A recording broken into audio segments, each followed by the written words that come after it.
तो अब हम बात करें एप्लीकेशन सॉफ्टवेयर प्रोग्राम्स की, ठीक है जी। तो एप्लीकेशन सॉफ्टवेयर प्रोग्राम्स वो होते हैं which are used to provide some functioning to the user for different type of purposes, ठीक है जी। कोई भी फंक्शनिंग पर्टिकुलर यूजर को जो चाहिए तो उसके लिए क्या होता है, सॉफ्टवेयर प्रोग्राम होता है जो क्या करता है, वो फीचर्स वो फंक्शंस प्रोवाइड करता है यूजर को, दैट इज एप्लीकेशन सॉफ्टवेयर, ठीक है जी। These are the software program which actually work for the user. Direct benefit जो होता है वो यूजर को होता है इनकी जो फंक्शनिंग का जो होता है, ठीक है। जैसे पेरोल सिस्टम है, इन्वेंटरी कंट्रोल है, स्टूडेंट डाटाबेस मैनेजमेंट है, वर्ड प्रोसेसर है आपका, एक्सेल पावर पॉइंट, आपका डाटाबेस हो गया, एक्सेस हो गया, वन नोट है। जितने भी जो एप्लीकेशन प्रोग्राम्स हैं, जो सॉफ्टवेयर प्रोग्राम्स यूजर को कुछ ना कोई फंक्शनिंग प्रोवाइड करते हैं, चाहे वो टेक्सचुअल एडिटिंग है, चाहे वो आपके ग्राफिकल एडिटिंग है, चाहे कोई other kind of features provide करता है, वो होते हैं एप्लीकेशन प्रोग्राम्स।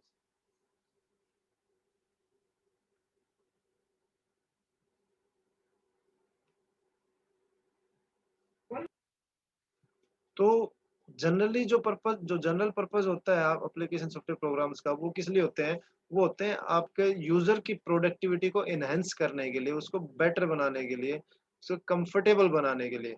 तो यूजर को कोई भी एक टास्क परफॉर्म करना है, मान लो एक अगर एमएस वर्ड नहीं है और आपको कोई डॉक्यूमेंट एडिट करना है उसके अंदर, तो आप इफेक्टिवली नहीं कर पाओगे अगर आपके पास कोई पर्टिकुलर सॉफ्टवेयर एप्लीकेशन सॉफ्टवेयर नहीं है। लेकिन अगर कोई एप्लीकेशन सॉफ्टवेयर आपके पास है अवेलेबल, तो उसको यूज करके आप डॉक्यूमेंट को बेटर मैनेज कर सकते हो। आप उसके अंदर कंटेंट भी इंक्लूड कर सकते हो, आप उसके अंदर एडिटिंग भी कर सकते हो, आप उसके अंदर चेंजेस भी कर सकते हो, फॉर्मेटिंग भी कर सकते हो। Any There are n number of functions that you can perform on a particular document with the help of application programs, ठीक है जी।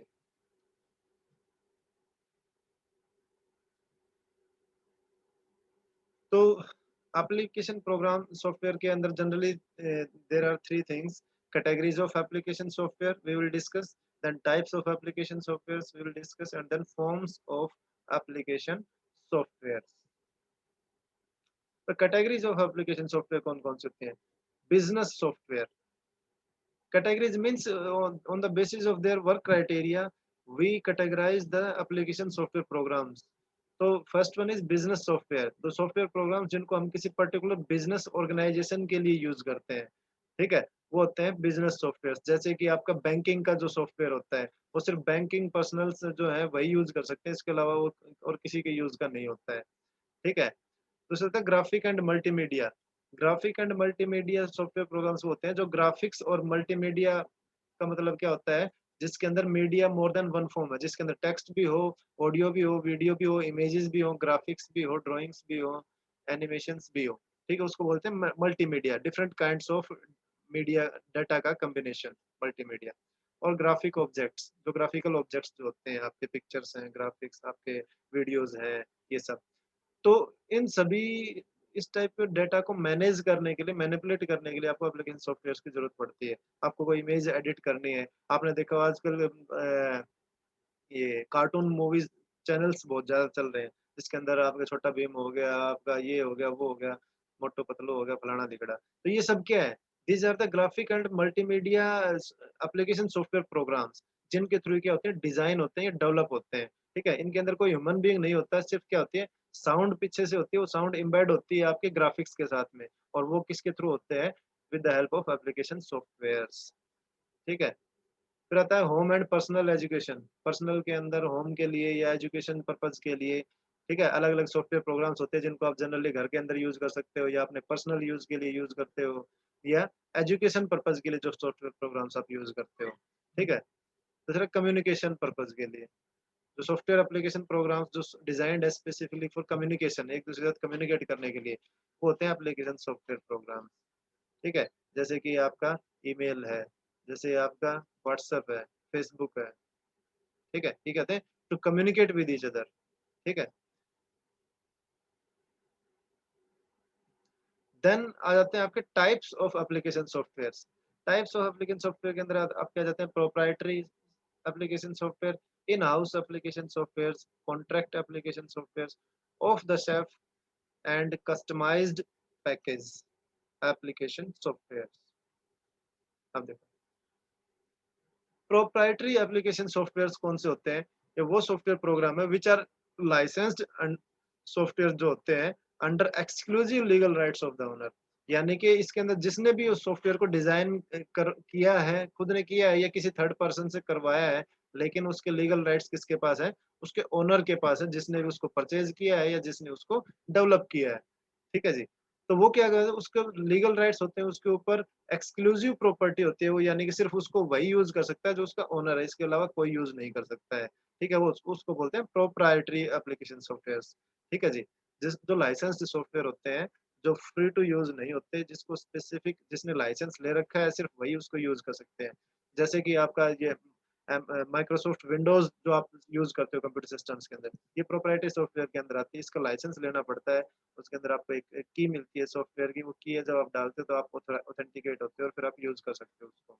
लेकिन जनरली आज मार्केट में पायरेटेड चीजें अवेलेबल हैं, हर चीज आपको पायरेटेड मिल जाएगी। डुप्लीकेट की बात कर रहा हूँ मैं, नकली। ठीक है, तो वो एक अलग चीज है। बाकी अगर आपको कोई जेन्युइन सॉफ्टवेयर अगर यूज करना है तो वो अगर कोई प्रोप्राइटरी सॉफ्टवेयर है तो आपको उसको पहले लाइसेंस परचेज करना पड़ेगा, तभी आप उसको यूज कर सकते हो। दूसरे होते हैं इन हाउस एप्लीकेशन सॉफ्टवेयर। ये वो एप्लीकेशन सॉफ्टवेयर होते हैं जो डेवलप होते हैं किसी पर्टिकुलर ऑर्गेनाइजेशन के अंदर एंड यूज्ड बाय देमसेल्व्स। यानी कि जिसने डेवलप किया वही उसको यूज कर रहा है। यानी कि इन हाउस डेवलपमेंट होता है, ये कोई ऑर्गेनाइजेशन है, कोई कंपनी है, वो खुद ही सॉफ्टवेयर बना रही है और खुद ही उसको यूज करने लग रही है। ठीक है, तो that is in house application software program. ठीक है जी। फिर नेक्स्ट आता है आपका of the shelf. Of the shelf का मतलब क्या होता है? ऑफ द शेल्फ का मतलब ये है कि रेडीमेड जो होता है आपका, जैसे आप एक रेडीमेड कपड़े लेके आते हो, ठीक है, तो जैसे बने बनाए हैं उन्हीं में से आपने चूज किया और वो यूज करने स्टार्ट कर दिए। सेम ऐसे ही है कि कुछ सॉफ्टवेयर प्रोग्राम्स क्या होते हैं, ऑलरेडी एग्जिस्टिंग होते हैं मार्केट के अंदर। वो अगर उनको उनकी फंक्शनिंग आपको चाहिए, अच्छी लगती है आपको, तो उनको आप क्या कर सकते हो, डायरेक्टली यूज कर सकते हो विदाउट एनी चेंजेस। जैसे कि आपके वर्ड, एक्सेल, पावर पॉइंट है आपके, ये सब आप एज इट इज यूज करते हो, जो भी जैसे भी अवेलेबल है मार्केट के अंदर। ठीक है, फिर आते हैं आपका कॉन्ट्रैक्ट एप्लीकेशन प्रोग्राम्स। ये क्या होते हैं? ये होते हैं किसी पर्टिकुलर ऑर्गेनाइजेशन जो अपने यूज के लिए बनवाती है किसी थर्ड पार्टी से। ठीक है जी। कोई थर्ड पार्टी ऑर्गेनाइजेशन है, कोई उससे क्या करता है, आप कॉन्ट्रैक्ट देते हो उस ऑर्गेनाइजेशन को, कोई भी एक पर्टिकुलर कंपनी है या ऑर्गेनाइजेशन है, वो जो डेवलप करने वाली कंपनी है उसको क्या देते हैं, कॉन्ट्रैक्ट देते हैं कि मुझे एक सॉफ्टवेयर प्रोग्राम बनवाना है, उसके अंदर ये फीचर्स होने चाहिए, ये इंटरफेस होना चाहिए, ये फैसिलिटीज मुझे चाहिए उसके अंदर। ठीक है जी। आपने ऑर्डर पुट कर दिया, उसके अंदर कॉन्ट्रैक्ट दे दिया, तो वो क्या करेगी, with in the specified time, कि आपने 2 महीने दिए, 3 महीने में आपको चाहिए, तो आपने उतना टाइम दिया कंपनी को, कंपनी ने डेवलप करके वैसा का वैसा सॉफ्टवेयर और वो आपको हैंड ओवर कर देगी। उसके लीगल राइट्स सारे आपके पास रहेंगे। आप उसको ओपन सोर्स रखना चाहते हो, आप उसको प्रोप्राइटरी रखना चाहते हो, तो दैट इज योर चॉइस। ठीक है, लेकिन आपने क्या दिया, कॉन्ट्रैक्ट देके किसी थर्ड पार्टी को, और उससे अपना सॉफ्टवेयर डेवलप करवा लिया अपने रिक्वायरमेंट्स को जो सेटिस्फाई करता है। ठीक है, वो होते हैं कॉन्ट्रैक्ट सॉफ्टवेयर, एप्लीकेशन सॉफ्टवेयर। फिर आ जाते हैं आपके पास फॉर्म्स ऑफ एप्लीकेशन सॉफ्टवेयर। कौन कौन सी फॉर्म्स होते हैं एप्लीकेशन सॉफ्टवेयर? ये आप कहते हैं packaged software, custom software, web application, open source, shareware, freeware और पब्लिक डोमेन सॉफ्टवेयर। ठीक है जी। आप देखो, फॉर्म्स ऑफ पैकेज सॉफ्टवेयर का मतलब क्या होता है, एक ऐसा सॉफ्टवेयर प्रोग्राम है जिसके अंदर क्या होता है, which is bundled up of very small small modules. यानी कि सॉफ्टवेयर एक है लेकिन उसके अंदर छोटे छोटे मॉड्यूल्स बहुत सारे हैं। ठीक है, जैसे कि आपका क्या है, माइक्रोसॉफ्ट ऑफिस है। अब सॉफ्टवेयर का नाम क्या है, माइक्रोसॉफ्ट ऑफिस। लेकिन जब आप उसको ओपन करोगे तो Microsoft office is nothing a software. Microsoft office एक कोई पर्टिकुलर सॉफ्टवेयर नहीं है, उसके अंदर जो मॉड्यूल्स हैं वो फंक्शनिंग प्रोवाइड करते हैं। माइक्रोसॉफ्ट ऑफिस डायरेक्टली कोई फंक्शनिंग प्रोवाइड नहीं करता है। उसके अंदर मॉड्यूल्स हैं बहुत सारे, जैसे कि वर्ड है, एक्सेल है, पावर पॉइंट है, ठीक है, आपका एक्सेस है, आपका वन नोट है, आपका आउटलुक है। ठीक है, तो ये बहुत सारे क्या होते हैं, मॉड्यूल्स होते हैं जो आपके बंडल्ड होते हैं एक सिंगल सॉफ्टवेयर के अंदर। ठीक है, उसको हम बोलते हैं पैकेज सॉफ्टवेयर। ठीक है, तो सर विंडोज सीडी है। ठीक है, आपके माइक्रोसॉफ्ट विंडोज है, आपका जो ऑपरेटिंग सिस्टम की जो सीडी है। अब उसके अंदर क्या होता है, उसके अंदर बहुत सारे मॉड्यूल्स होते हैं आपके। लेकिन सॉफ्टवेयर क्या है, एक माइक्रोसॉफ्ट विंडोज, लेकिन उसके अंदर छोटे छोटे प्रोग्राम्स बहुत सारे हैं जो डिफरेंट फंक्शंस को ऑपरेट करते हैं, परफॉर्म करते हैं, उनको हम बोलते हैं पैकेज सॉफ्टवेयर। फिर आते हैं आपके कस्टम सॉफ्टवेयर। कस्टम का मतलब क्या होता है, जो कस्टमाइज्ड हो, जो मॉडिफाइड हो अपनी रिक्वायरमेंट के अकॉर्डिंग। यानी कि ये वे सॉफ्टवेयर प्रोग्राम्स होते हैं जो किसी कोई पर्टिकुलर ऑर्गेनाइजेशन और कंपनी अपने रिक्वायरमेंट के अकॉर्डिंग क्या करवाती है, चेंजेस करवाती है किसी पर्टिकुलर सॉफ्टवेयर प्रोग्राम के अंदर। उस चेंजेस कस्टमाइज करवाने के बाद क्या करती है ऑर्गेनाइजेशन, उसको यूज करती है अपने सिस्टम, अपने ऑर्गेनाइजेशन के अंदर उस पर्टिकुलर सॉफ्टवेयर को। ठीक है, जैसे आपका अटेंडेंस सिस्टम है, सिक्योरिटी कोड सिस्टम है, ठीक है। ये सब क्या होते हैं, ये कस्टमाइज्ड सॉफ्टवेयर होते हैं जो क्या होते हैं पर्टिकुलर ऑर्गेनाइजेशन के अकॉर्डिंग क्या होते हैं, चेंज्ड होते हैं, मैनिपुलेटेड होते हैं, उनको हम बोलते हैं कस्टम सॉफ्टवेयर। Web application.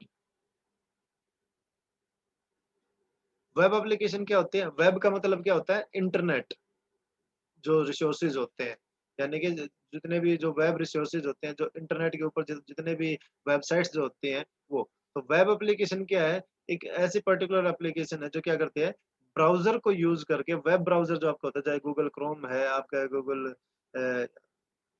ये आपका आ गया माइक्रोसॉफ्ट एज आ गया, इंटरनेट एक्सप्लोरर आ गया, आपका मोजिला फायरफॉक्स आ गया।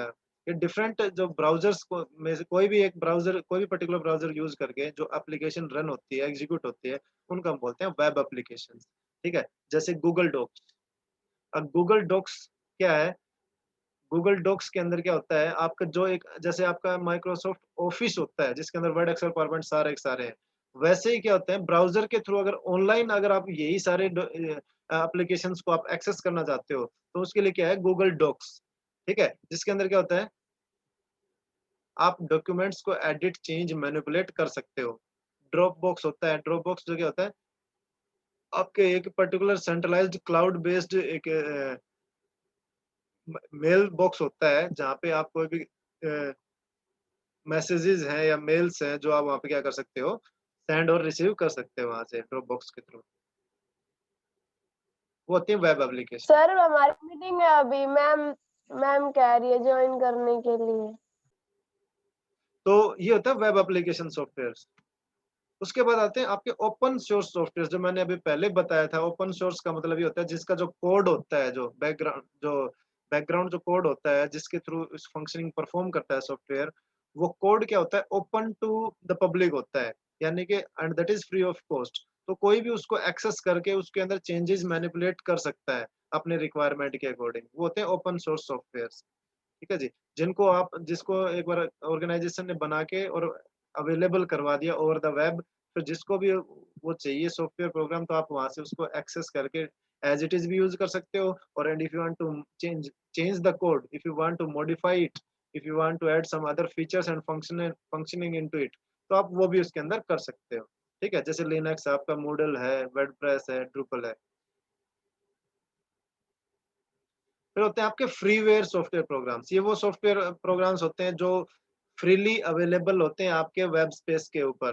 ठीक है, जिनको आप यूज कर सकते हो और डायरेक्ट डाउनलोड किया और यूज किया, यानी कि उनके ऊपर कोई लाइसेंस नहीं होता है, कोई उसके अंदर कोडिंग की दिक्कत नहीं होती, डायरेक्टली आपने उसको इंस्टॉल किया, सिस्टम के अंदर यूज करना स्टार्ट कर दिया। फ्री ऑफ कॉस्ट अवेलेबल होते हैं ये, कभी भी आप इनको यूज कर सकते हो, कैसे भी आप यूज कर सकते हो। ठीक है, जैसे कि एंटीवायरस प्रोग्राम्स होते हैं, इनके क्या होता है, एक फ्री कॉपी भी होती है और एक क्या होती है, पेड कॉपी भी होती है। फ्री कॉपी के अंदर लिमिटेड आपको फीचर्स मिलती हैं, पेड कॉपी के अंदर क्या मिलेगा आपको, एडवांस्ड फीचर्स मिल जाती हैं। लेकिन वो आपके ऊपर डिपेंड करता है कि आप लिमिटेड फीचर्स से अगर आपका काम चलता है तो you can use the free version of the software programme. ठीक है, तो वो होते हैं फ्रीवेयर सॉफ्टवेयर एप्लीकेशन सॉफ्टवेयर। दूसरे होते हैं शेयरवेयर। ये क्या होते हैं, these are the kind of software programs जो अवेलेबल तो फ्री ऑफ कॉस्ट होते हैं, which are available free of cost over the web space. आप इंटरनेट से कोई भी सॉफ्टवेयर को आप डाउनलोड कर सकते हो, यूज इंस्टॉल कर सकते हो, लेकिन जब आप उसको यूज करोगे तो वहां पे आपको पहले यूज करने से पहले you have to register for that. आपको वहां पे रजिस्ट्रेशन करना पड़ेगा, तभी आप यूज कर सकते हो। और वो रजिस्ट्रेशन क्या होता है, वो रजिस्ट्रेशन पेड होता है। यानी कि आप शेयरवेयर के अंदर आप इंस्टॉल तो यूज तो आप सॉफ्टवेयर अवेलेबल तो है आपके पास फ्री ऑफ कॉस्ट, लेकिन उसका जो यूज है, यूसेज जो है, that will be the paid one, यानी कि वहां पे आपको यूज करने के लिए उसको पे करना पड़ेगा, चार्जेस अपने आप को रजिस्टर करना पड़ेगा उसके ऊपर, और उसके बाद में आप क्या कर सकते हो, उसको यूज कर सकते हो। ठीक है जी, तो इसको आप यूज कर सकते हो, आप अपने एक सिस्टम से दूसरे सिस्टम में डाल सकते हो, लेकिन आप उसको बेच नहीं सकते। आप अपने तरफ से कि आप ये सोचो कि मैंने एक कॉपी खरीद ली और अब मैं इसको किसी और को बेच दूं, तो वहां पे वो यूज नहीं हो पाएगा वो। ठीक है, यानी you can't sell it to others. जैसे डायनो नंबर्स है, आपका माइक्रोसॉफ्ट ऑफिस है, ठीक है, ये सब क्या होते हैं, आपके शेयरवेयर प्रोग्राम्स होते हैं। तो होते हैं public domain software. Public domain software क्या होता है, ये बिल्कुल पब्लिक डोमेन के लिए अवेलेबल थी, यानी कि जब पब्लिक है, ये सब जानती है, बोलते हैं ना, तो पब्लिक का मतलब क्या है, जो पब्लिक के लिए अवेलेबल सॉफ्टवेयर प्रोग्राम्स हैं, ठीक है, वो पब्लिक के लिए ही है, वो टोटली फ्री होती हैं, उनके अंदर कोई कॉपीराइट का चक्कर नहीं होता, कोई उसके अंदर रजिस्ट्रेशन का चक्कर नहीं होता, कोई लाइसेंस का सिस्टम नहीं होता, ठीक है, उसके अंदर कोई रिस्ट्रिक्शंस नहीं होती हैं, वो totally free of cost available होते हैं, और उनकी सारी फंक्शनिंग आपके पास अवेलेबल होती है यूसेज के लिए, तो वो आप यूज कर सकते हो पब्लिक डोमेन सॉफ्टवेयर को, जैसे एस्कुलाइट है, ब्लास्ट है, I2P है, ठीक है, और बहुत सारे होते हैं। तो this is, it was all about the application software programmes. If you have any doubts तो यू कैन आस्क नाउ।